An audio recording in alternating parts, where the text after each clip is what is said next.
Good morning all of you. कैसे हैं सभी लोग?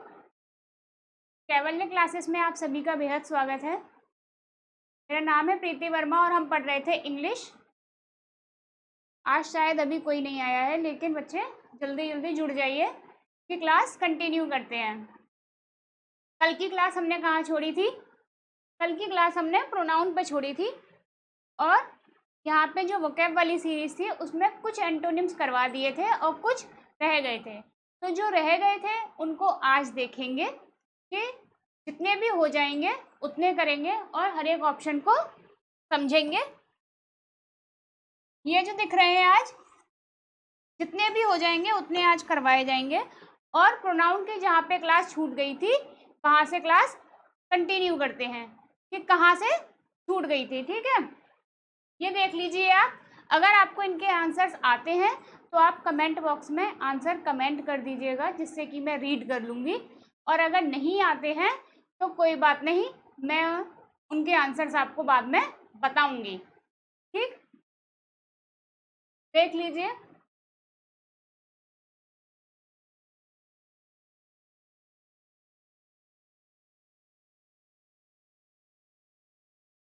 नेक्स्ट चलते हैं जहाँ पे अपनी क्लास हमने छोड़ी थी। कल प्रोनाउन के बारे में कुछ रूल्स पढ़े थे और उनके एग्जाम्पल देखे थे। ये कल समझ लिया था कि ईदर और, neither, nor, not only but also say जुड़े हो तो नियरेस्ट सब्जेक्ट के अकॉर्डिंग क्या लगेगा? पजेसिव केस जो लगेगा वो नियरेस्ट सब्जेक्ट के अकॉर्डिंग लगेगा। कल ये देखा था हमने, आज देखते हैं और इसके एग्जाम्पल भी समझा दिए थे मैंने। अब ये भी कल कर लिया था, each, every, neither, either, anyone. हाँ, ये भी कल कर लिया था। जहाँ से कल छोड़ा था वहीं से आगे क्लास कंटिन्यू करेंगे। ये भी कल मैंने समझाया था। जिन बच्चों ने कल क्लास ली थी उनको पता होगा कि हाँ, कल ये करवा दिया था और हर एक एग्जाम्पल को समझाया था।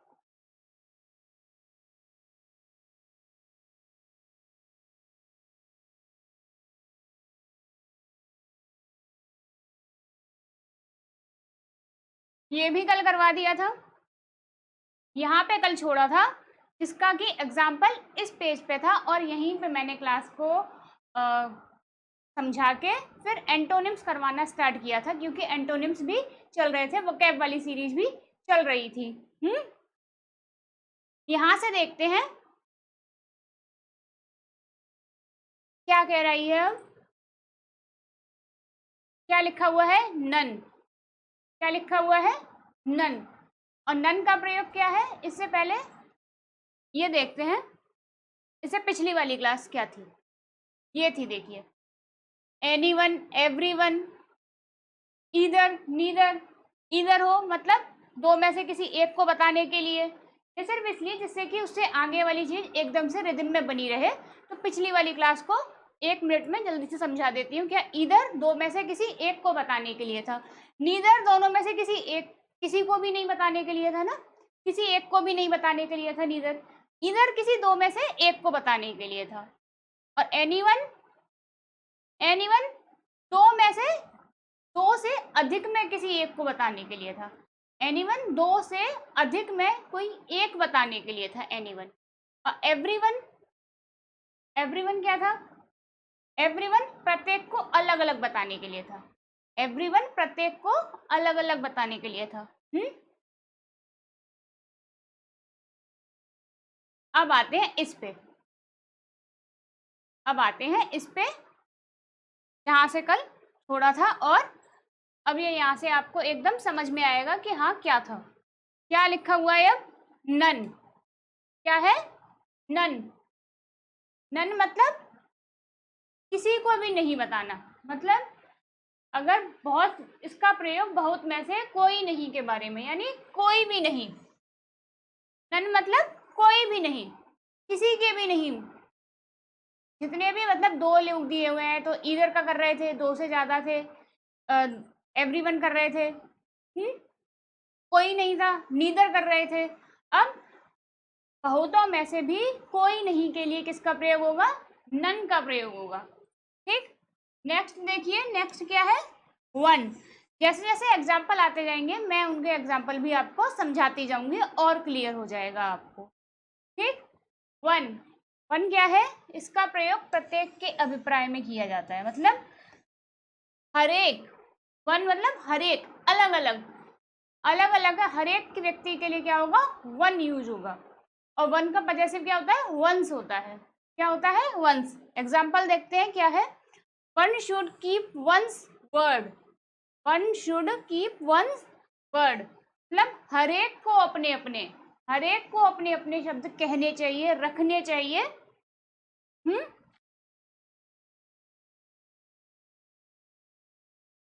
पजेसिव इसका क्या लगेगा? वन का वंस। ठीक, ओ एन ई सी नहीं होगा। अब ठीक है। ठीक, नेक्स्ट देखते हैं बोथ। क्या है नेक्स्ट? बोथ। बोथ का प्रयोग किस लिए होगा? बोथ का यूज किस लिए होगा? दो में से दोनों को स्वीकारने के लिए। दो में से दोनों के बारे में अगर बात हो रही है, दोनों को एक्सेप्ट कर रहे हैं, तो बोथ का प्रयोग होगा। किसका? बोथ का यूज होगा दोनों के बारे में अगर बात की जाए तब। ठीक, क्या है example? Both Ram and Rahim were theologist. Both Ram and Rahim मतलब दोनों की बात हो रही है, राम की भी रहीम की भी, दोनों की। जब दोनों की बात हो तो both, both Ram and Rahim were theologist मतलब राम और रहीम दोनों ही थियोलॉजिस्ट है, धर्मशास्त्री थे। ठीक, दोनों के बारे में बात की जाए तो बोथ, और किसी के भी बारे में ना की जाए तो नन, और प्रत्येक की बात की जाए तो वन। ठीक, नेक्स्ट देखते हैं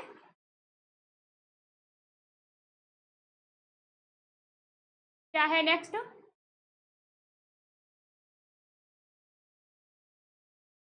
नेक्स्ट क्या दिया हुआ है? ऑल। क्या दिया है? ऑल। यहाँ पे अधिक है। और ऑल का प्रयोग किस लिए होगा? ऑल का प्रयोग किस लिए होगा? दो से अधिक में सबको स्वीकारने के लिए। दो से ज्यादा के लिए यूज होता है ऑल, पहली चीज। और सबको स्वीकारने के लिए होता है, मतलब सबकी बात की जा रही होती है। इसमें ऑल में, ऑल में मतलब सबकी बात होगी, और दो से ज्यादा होंगे तब उसके लिए ऑल यूज किया जाएगा, और सभी को स्वीकारने की बात होगी किसमें? ऑल में। एग्जाम्पल क्या है? एग्जाम्पल क्या है? All are Indian. All are Indian क्या होगा? मतलब सभी भारतीय हैं। सभी को जब स्वीकारने की बात होगी तब ऑल का प्रयोग होगा।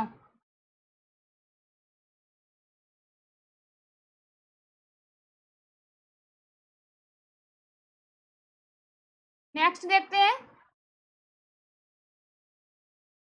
नेक्स्ट क्या है? ईच। क्या दिया हुआ है? ईच। और ईच का प्रयोग कब होगा? ईच किस लिए यूज होगा? दो के इस हर एक को अलग अलग दिखाने के लिए होता है ईच। हर एक को अलग अलग, मतलब each pen, each pencil. Shop पे जाओ आप, कहता है ना कि ईच इज 200 मतलब हर एक पीस 200 रुपए का है, हर एक पीस 500 रुपए का है। हर एक की अलग अलग, प्रत्येक को अलग अलग बताने के लिए किसका प्रयोग होगा? ईच। किसका? ईच। एग्जाम्पल क्या है? Each of Vajpayee and Manmohan has ruled India मतलब हर एक की अलग अलग बात हो रही है। Each of Vajpayee and Manmohan मतलब वाजपेयी अलग और मनमोहन अलग, प्रत्येक की अलग अलग बात हो रही है, तो ईच का प्रयोग होगा। ठीक, संवन।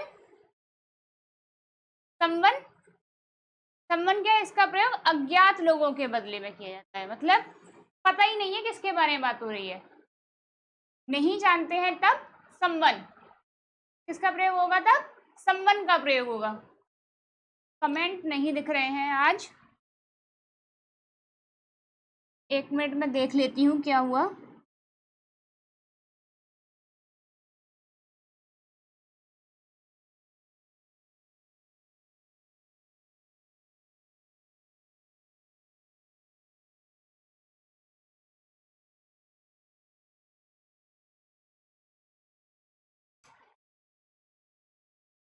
कोई बात नहीं। समवन, समवन किस लिए है? इसका प्रयोग अज्ञात लोगों के बदले में किया जाता है।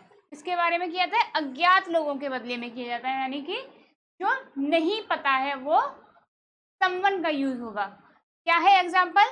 Someone has stolen my heart, किसी ने मेरा दिल चुरा लिया। मतलब समवन, किसी के बारे में पता नहीं है, किसी का कोई नाम नहीं दिया हुआ है, तो किसका प्रयोग होगा? समवन का प्रयोग होगा। ठीक, नेक्स्ट देखते हैं। नेक्स्ट क्या है? अब आते हैं अपने रूल पे, वो भी छोटे छोटे रूल्स हैं। जब आप पढ़ेंगे, एग्जाम्पल क्वेश्चन में करेंगे, तब आपको समझ में आएगा कि हाँ ये ज़रूरत पड़ती है इनकी। जब बहुत ज़्यादा की बात हो रही है तो किसके लिए यूज होगा, क्या यूज होगा, एक की बात हो रही है तो क्या होगा, किसी की भी नहीं हो रही है तो क्या होगा। इसलिए वो छोटी छोटी चीज़ें भी आपको बता दी हैं। अब चलते हैं रूल पे। क्या है नेक्स्ट रूल? क्या है? एक नाउन या प्रोनाउन पजेसिव केस में, ये जो नाउन दिख रहे हैं, कुछ नाउन दिख रहे हैं, वो पजेसिव केस में यूज नहीं होते हैं। एग्जाम्पल देखिए और ज़्यादा अच्छे से समझ में आएगा, क्योंकि रूल तो वैसे भी नहीं पूछा था ना पेपर में, रूल बेस्ड क्वेश्चन ही आएंगे, रूल नहीं पूछे जाते हैं। क्या है? Separation, leave, excuse, mention, report, pardon, site, favour. Separation, leave, excuse, mention, report, pardon, site और फेवर। अगर ये है तो नाउन और प्रोनाउन पजेसिव केस में यूज नहीं होगा।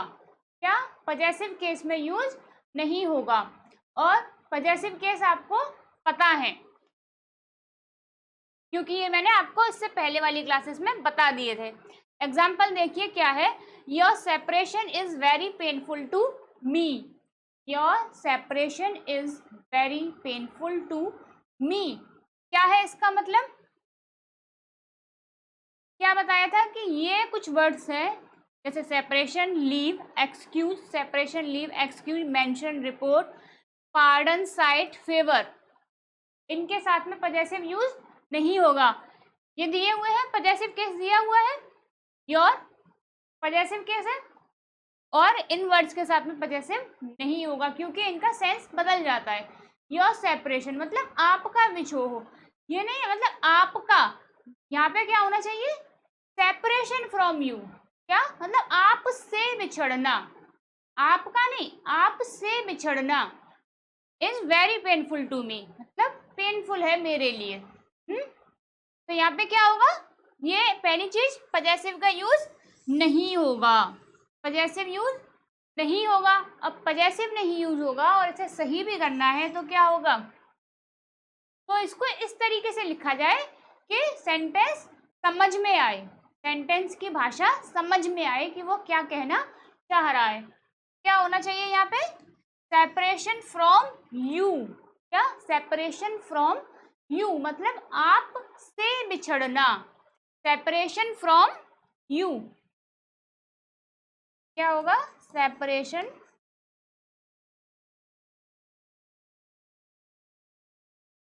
फ्रॉम यू और is very painful to me, is very painful to me. ठीक, इतनी चीज समझ में आ गई। नेक्स्ट देखते हैं। नेक्स्ट क्या है? I beg your favour please. I beg your favour please. कैसे होगा अब ये सही? ये कैसे सही होगा? पहली चीज, फेवर मतलब पजेसिव यूज नहीं होगा, पजेसिव यूज नहीं होगा। क्या होगा फिर? कैसे? Favour, I bag your favour please लिखा हुआ है और इसे सही भी करना है। क्यों? क्योंकि पजेसिव केस नहीं लगाना है। तो क्या कर देंगे? Favour from you, favour from you, I bag favour from you please. Please है, प्लीज का प्लीज लिख देंगे। ठीक, समझ में आ गई इतनी बात? समझ में आ गई इतनी बात? फ्रॉम यू कर देंगे इसे, क्या, इसे हटा के फेवर फ्रॉम यू। ठीक,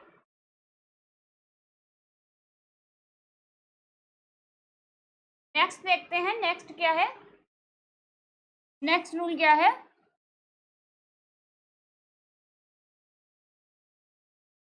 नेक्स्ट रूल क्या कह रहा है? देखिए, तो नहीं है, नहीं। Either, neither, each other. अगर either, neither, each other are used in speaking of two person things.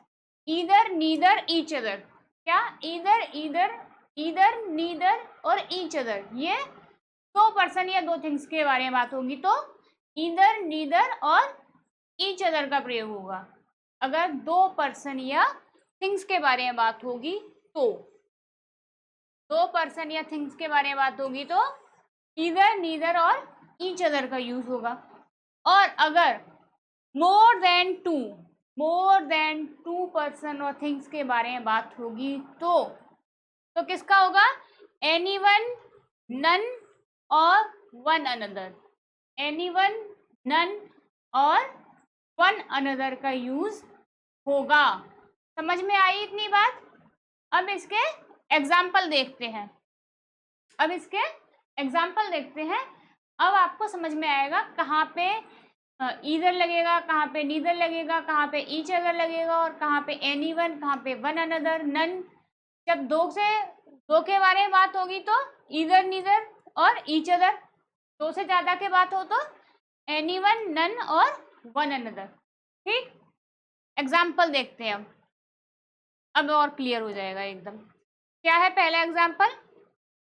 Indians should never fight with each other. Indians should never fight with each other. क्या होगा अब इसमें? क्या होगा इसमें? बताइए, इसमें क्या करना चाहिए? इंडियंस दो है? दो तो नहीं है ना, दो से ज्यादा के बारे में बात हो रही है। दो से ज्यादा के बारे में बात हो रही है तो, और ईच अदर किसके लिए था? ईच अदर किस लिए था? दो के लिए प्रयोग कर रहे थे ईच अदर का। और मोर देन टू है तो मोर देन टू पर्सन या थिंग्स है तो इन सब का प्रयोग होगा। ये दो चार बार पढ़ोगे ना, अपने आप याद हो जाएंगे। दो चार बार पढ़ने पे ही याद हो जाएंगे।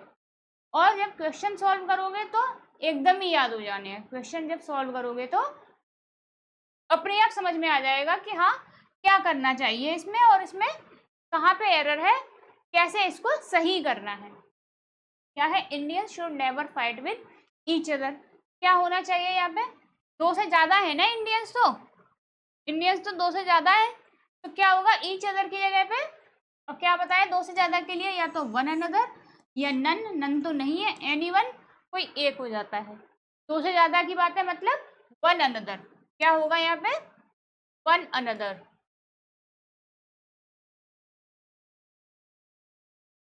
ठीक, यहाँ पे लिख देती हूँ वन अनदर अलग से, देखिए। Indian should never fight with one another, ठीक। नेक्स्ट देखते हैं।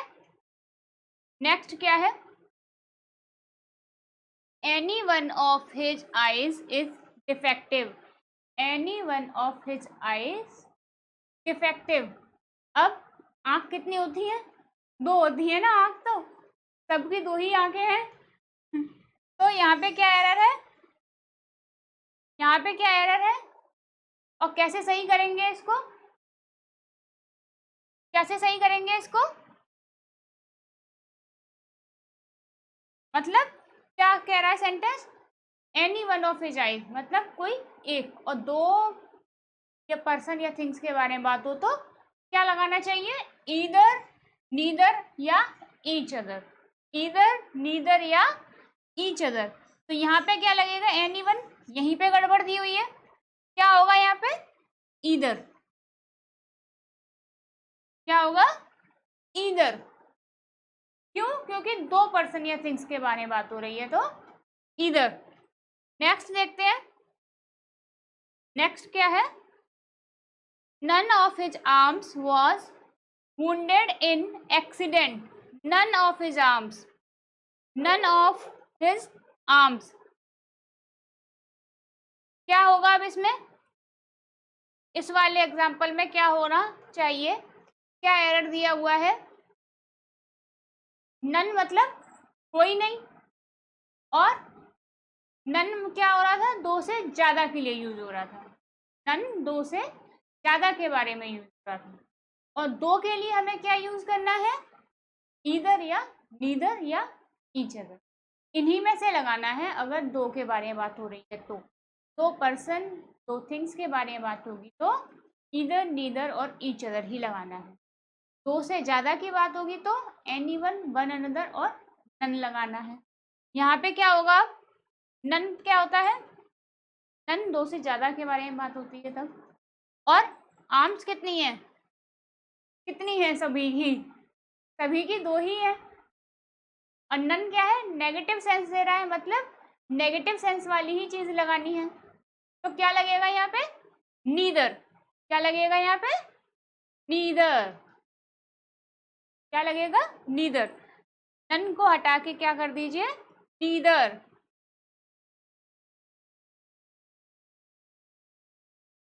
Neither of his arms was wounded in accident. ठीक, नेक्स्ट देखते हैं, नेक्स्ट क्या कह रहा है? Either of his four sons has sold his property after his death. क्या होगा अब इसमें? क्या होना चाहिए अब इसमें?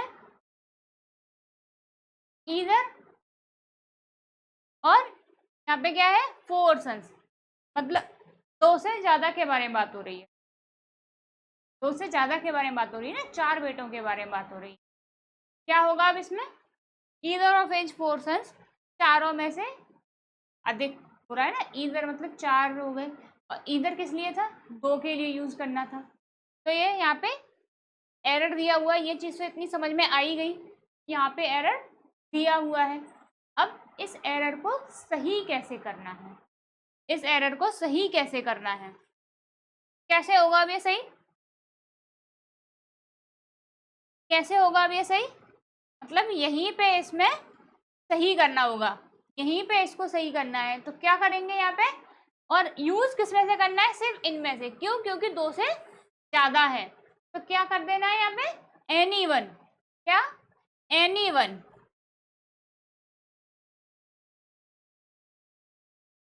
एनी वन, कोई एक, कोई एक, चारों में से कोई एक, एनी वन। ठीक, समझ में आ गई इतनी बात? समझ में आ गई इतनी बात? नेक्स्ट देखते हैं,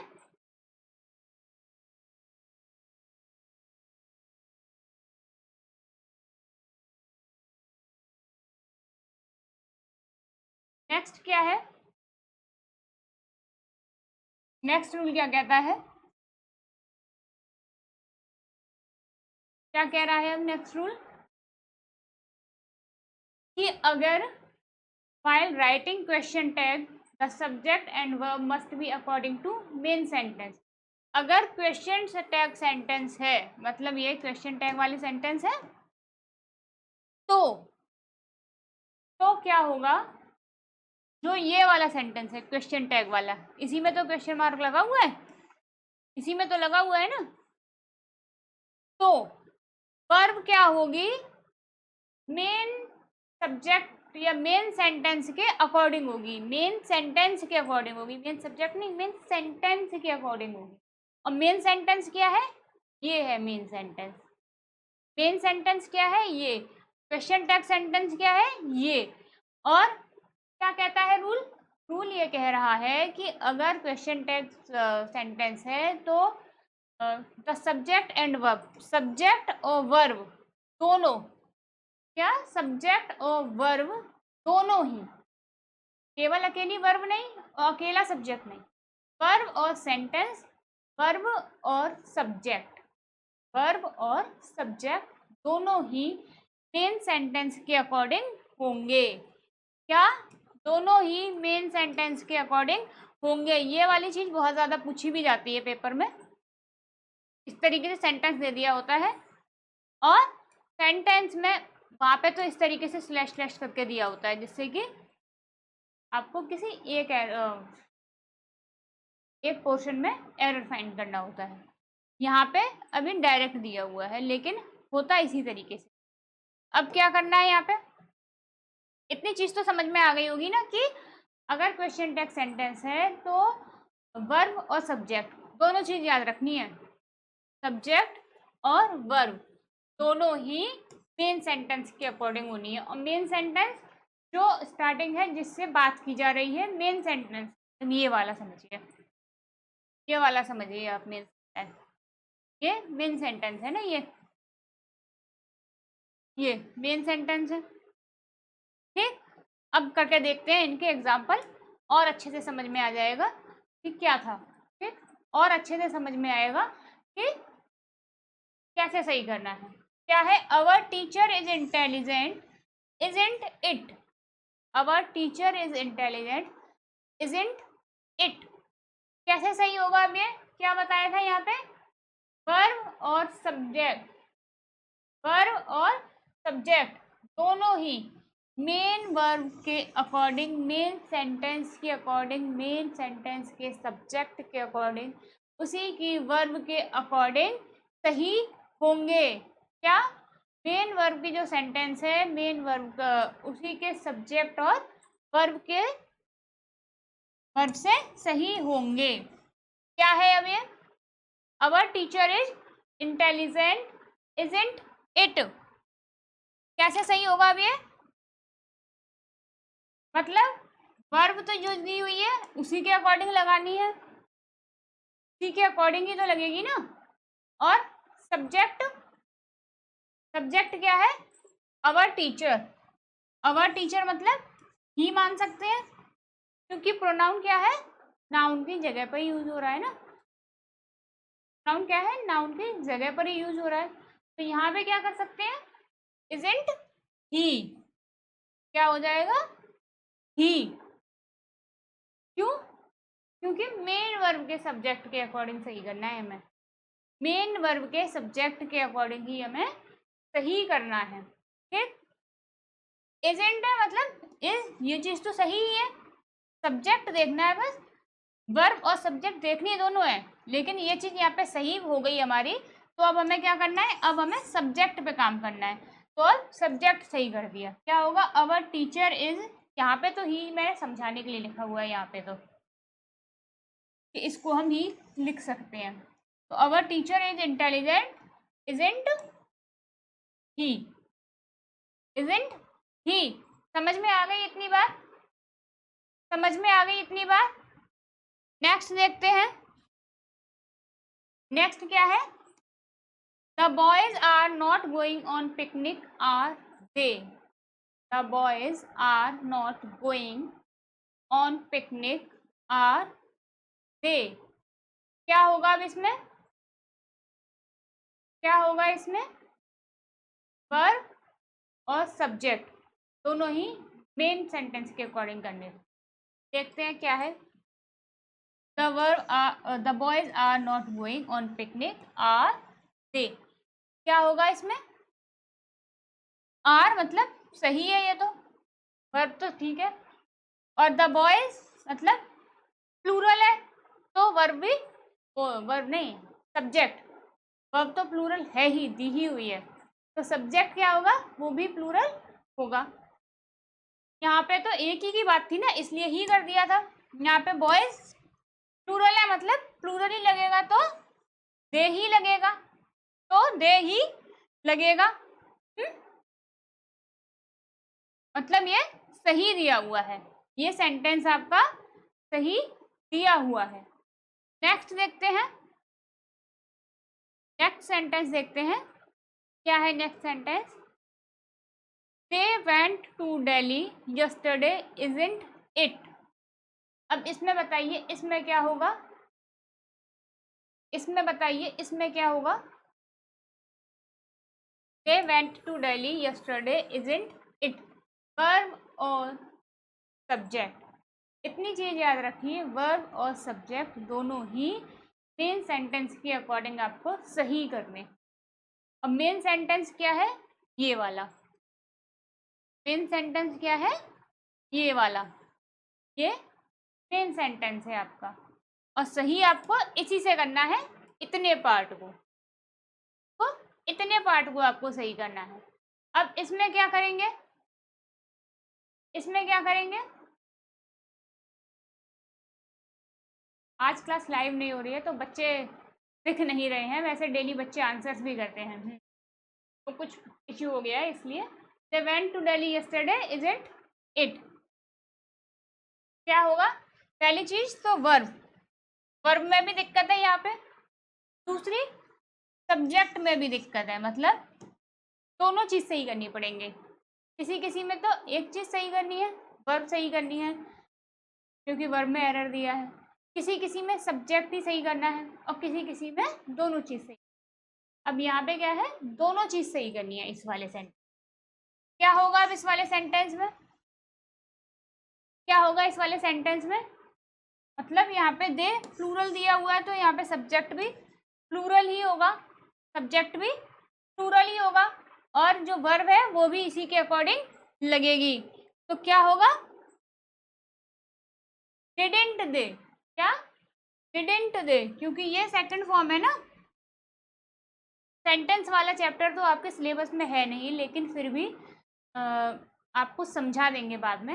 वैसे तो यह है कि सेंटेंस आप सभी को आते होंगे, क्योंकि 10th 12th 8th 7th 5th सब 5th क्लास से लेकर 12th क्लास तक आप सब टेंसेस कर रहे होते हैं। टेंस तो सभी को करवाए ही जाते हैं क्योंकि वो आते हैं। तो वो मैं मान के चल रही हूँ कि आपको आते होंगे टेंसेस, ठीक। तो उसी के अकॉर्डिंग मैंने यहाँ पे वर्ब क्या कर दी है, डिडंट, और सब्जेक्ट क्या कर दिया है, दे। सब्जेक्ट क्या हो जाएगा, दे, ठीक। समझ में आ गई इतनी बात, समझ में आ गई इतनी बात। नेक्स्ट देखते हैं, नेक्स्ट क्या है, she comes here daily, daily नहीं डेली है ये, she comes here daily does she, यहाँ पर डेली दिया हुआ था ना इसलिए, she comes here daily does she. अब इसमें क्या होगा, वर्ब और सब्जेक्ट, ये दो चीज ध्यान रखनी है, क्या वर्ब और सब्जेक्ट दोनों, ये दोनों सही करने हैं मेन सेंटेंस के अकॉर्डिंग, इतनी चीज याद रखनी है। क्या करना है इसमें, she comes here daily does she, मतलब ये चीज तो सही दिख रही है ना, ये चीज तो सही दिख रही है, मतलब सब्जेक्ट सही दिया हुआ है। चलो अब एक चीज तो सही है, दूसरी चीज देखते हैं, दूसरी चीज सही करनी है या वो सही है। क्या है अब, she comes here daily does she, मतलब ये तो लग रहा है ना सही है, ये भी सही है, लेकिन क्वेश्चन वाला सेंटेंस है, मतलब नॉट लगेगा, डजंट शी, डजंट शी या डज नॉट शी, ठीक। नेक्स्ट देखते हैं, नेक्स्ट क्या है, we have a book don't we have a book don't we, क्या होगा अब इसमें, क्या एरर दिया हुआ है इसमें और इसे कैसे सही करना है, सब्जेक्ट और वर्ब, क्योंकि अभी रूल ही यही है, अभी रूल ये देख रहे हैं और इसी रूल के अकॉर्डिंग हम एग्जाम्पल कर रहे हैं। इसी रूल के अकॉर्डिंग हम एग्जाम्पल कर रहे हैं। क्या होगा इसमें? क्या होगा? सब्जेक्ट तो सही दिख रहा है, सब्जेक्ट तो सही दिख रहा है,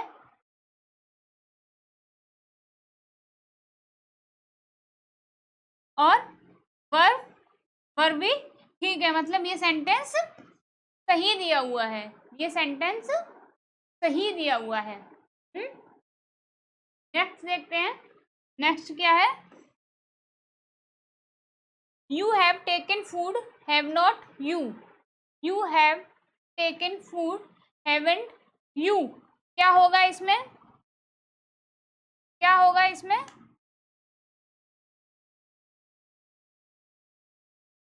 बताइए फटाफट, क्या होगा इसके आंसर? मतलब सब्जेक्ट सही है, और वर्ब भी सही है, मतलब ये सेंटेंस सही है, इसमें कुछ भी सही नहीं करना है, ये सेंटेंस सही है। ठीक, समझ में आ गई इतनी बात? तो अभी आज हमने क्या क्या रूल देखे? कुछ छोटे छोटे रूल्स थे वो देखे थे, साथ में ये जो एक मेन रूल था वो भी देखा है।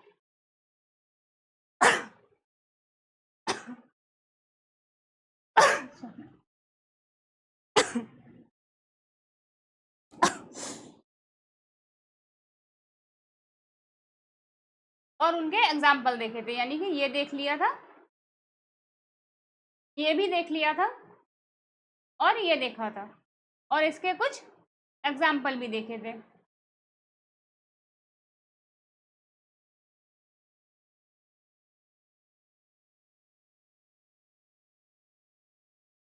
ये और करवा देते हैं, एक और करवा देती हूँ, एक और रूल। वोकैब वाली सीरीज तो बच्चों जब होते हैं ऑनलाइन तब ज़्यादा अच्छा लगता है, क्योंकि बच्चे उसमें इनिशिएट कर रहे होते हैं, आंसर भी कर रहे होते हैं साथ में, ज़्यादा मज़ा आ रहा होता है। तो उसको जब लाइव क्लास चलेगी कि मैं कंटिन्यू करूँगी, अभी मैं आपको रूल समझा दे रही हूँ और उसके आंसर कर देती हूँ, जिससे कि आपका ये एक चैप्टर भी कंप्लीट हो जाए। ठीक, क्या है rule? Both should be followed by and. Both के साथ में क्या होगा? एंड का यूज होगा, and not as well as, मतलब एज वेल एज का यूज नहीं होगा। किसका? ये इसके आगे है, इसको मत समझिए, इसी को समझिए अभी। बोथ एंड, बस इतना समझिए, बोथ के साथ में एंड का यूज होगा, बोथ के साथ में एंड का यूज होगा। ठीक, और and as well as negative is avoided with both, मतलब as well as negative is avoided with both, both के साथ में नेगेटिव का यूज अवॉइड किया जाएगा। अवॉइड करना तो पता है ना, मतलब परहेज किया जाएगा, मना किया जाएगा उसको। एंड में बोथ के साथ में एंड का नेगेटिव जो है वो नहीं यूज होगा। क्या होगा? अब एग्जाम्पल देखते हैं। Both you as well as my brother are going to attend her marriage tomorrow. क्या होगा इसमें? क्या होगा इसमें? बोथ के साथ में क्या यूज होता है? एंड यूज होगा। आपको कुछ और दे दिया, जैसे एज वेल एज दे दिया इसमें, तो आपको यहाँ पे क्या देखना है? देखना है कि क्या एरर है और इसको सही कैसे करना है। सही कैसे होगा? इसको एज वेल एज को हटेगा और इसकी जगह पे क्या यूज होगा? एंड यूज होगा। क्या? क्योंकि बोथ के साथ में एंड ही यूज होता है, रूल है, इसको समझ लीजिए। क्या होगा? Both you and my brother, both you and my brother are going to attend her marriage tomorrow. ठीक, इतनी बात समझ में आ गई? इतनी बात समझ में आ गई? नेक्स्ट रूल देखते हैं, रूल नहीं सॉरी एग्जाम्पल ही है। क्या है? Both of them are not going there, both of them are not going there. क्या होगा इसमें? क्या होगा इसमें?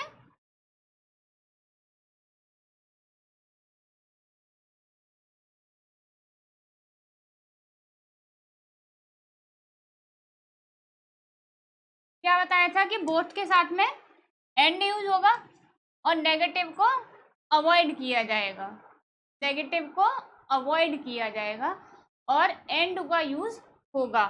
इतनी चीज से बताई थी। एंड देख लिया, अब एंड वाला मतलब एग्जाम्पल देख लिया। हाँ, और यहाँ पे क्या है, ये नेगेटिव दिया हुआ है। क्या दिया हुआ है यहाँ पे, नेगेटिव दिया हुआ है। और हमें क्या बताया है रूल, कि नेगेटिव को अवॉइड करना है बोथ के साथ में। तो अब नेगेटिव को अवॉइड कैसे करेंगे, देखते हैं कैसे। या तो इसे हटेगा या नॉट को हटाना पड़ेगा, और सेंटेंस को हमने सही भी रखना है। तो क्या होगा, यहाँ पे हम क्या कर देंगे, नीदर। क्या कर देंगे, नीदर, मतलब neither of them are not going there. ठीक,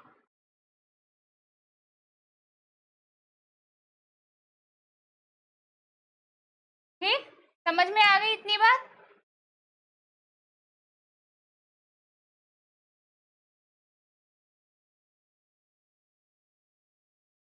कितना और रह रहा है, अब थोड़ा सा ही और रह रहा है बस। कल आपका ये चैप्टर पूरा कंप्लीट हो जाएगा, प्रोनाउन वाला। कल आपका ये चैप्टर प्रोनाउन वाला कंप्लीट हो जाएगा। और जो वोकैब है उसको लाइव क्लास में ही करेंगे, क्योंकि बच्चे भी उसमें आंसर कर रहे होते हैं तो ज़्यादा अच्छा लगता है। तब उसको करने में अपनी तरफ से ज़्यादा अच्छा लगता है, क्योंकि बच्चे खुद से आंसर कर रहे होते हैं। ठीक, ये वाले कल देखेंगे, कल ये आपका कंप्लीट हो जाएगा। यहाँ तक मैंने आपको समझा दिया है। कल सिर्फ एक रूल रह रहा है, ये वाला। फिर रूल बेस्ड क्वेश्चन है, रूल बेस्ड क्वेश्चन नहीं है, जो रूल पढ़े थे, मतलब कल वाले रूल बेस्ड जो पढ़ाऊंगी उसके बेस्ड नहीं, अब तक जो पढ़ाए हैं उस पे बेस्ड क्वेश्चंस हैं। अगर आपको इसके आंसर आते हो तो आप देख लीजिए और आंसर तैयार करके रखिएगा। कल जब मैं आऊँगी तो कल आप आंसर कीजिएगा, अपनी तरफ से समझिएगा। और अगर आपने जो प्लेलिस्ट में प्रोनाउन वाला चैप्टर डाला हुआ है उसको नहीं देखा है तो पूरे को आप देख सकते हैं, आपके पास समय है, क्योंकि कल फिर दोबारा से इसी समय पे क्लास होगी। तब आप आंसर कीजिएगा कि कहाँ पे एरर है और कैसे फाइंड आउट करना है। ठीक, इसको देख लीजिए, इसको देख लीजिए, साइड हो जाती हूँ मैं। जो भी आपको इसमें एरर दिखता है या जहाँ पे लगे कि ये गलती है और इसको ऐसे ठीक कर सकते हैं, तो आप उसको मुझे बता सकते हैं कल कमेंट बॉक्स में, नहीं तो मैं खुद भी आंसर करवाऊंगी। ठीक, देख लीजिए ये, इनके साथ के साथ रूल्स के साथ में तो मैंने क्वेश्चन करवाए ही हैं, रूल्स के साथ में तो करवाए ही हैं। अब ये पूरा ओवरऑल मिक्स्ड है, मतलब सभी रूल्स को मिला के दिए हुए हैं। और जिन बच्चों ने क्लास स्टार्टिंग से अटेंड की है उनको पता होगा, वो इसके आंसर कर पाएंगे। ठीक, इतना देख लिया आप लोगों ने।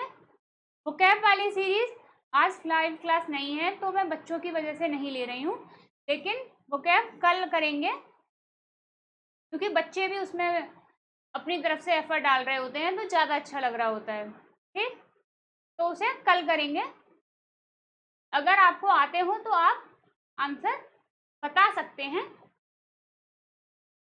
ये वाली कल करवा दी थी मैंने और बच्चों ने इसके आंसर सही भी बताए थे, बहुत सारे बच्चों ने सही सही आंसर्स भी किए थे। ये देखते हैं, ये कल करेंगे, ये वाला ये करवा दिया था और ये वाला रह गया था, तो ये वाला कल करेंगे लाइव क्लास में ही, जिससे कि आप लोग भी इसमें आंसर कर पाएँ। ठीक, आप देख लीजिए, अगर आपको आते हैं तो आप तैयार करके रखिएगा। ठीक, कल मिलते हैं, 7 बजे ही इंग्लिश की क्लास होती है, सुबह 7 बजे ही मिलते हैं। ठीक, तब तक के लिए बने रहिए हमारे साथ में। धन्यवाद।